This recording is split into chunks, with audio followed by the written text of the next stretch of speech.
er på Skovsgård Hotel, som ligger i Nordjylland, og som er et andelsselskab, ejet af borgerne i Skovsgård.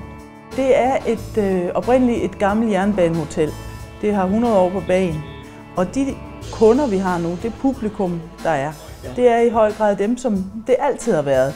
Det vil sige, det er lokalbefolkningen.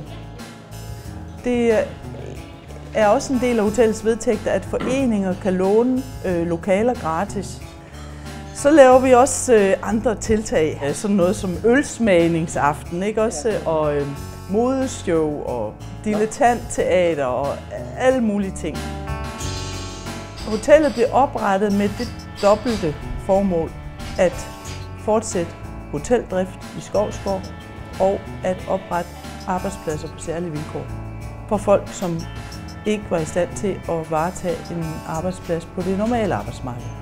Og det er stadigvæk formålet at skabe en arbejdsplads, hvor man i vid udstrækning tager udgangspunkt i, hvem folk er og hvad de kan.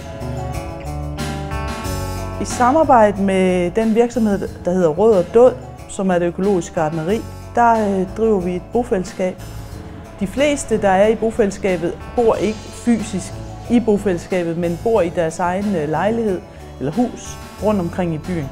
Altså, folk skal have mulighed for at styre deres eget liv og opretholde deres egen livsstil og sådan noget.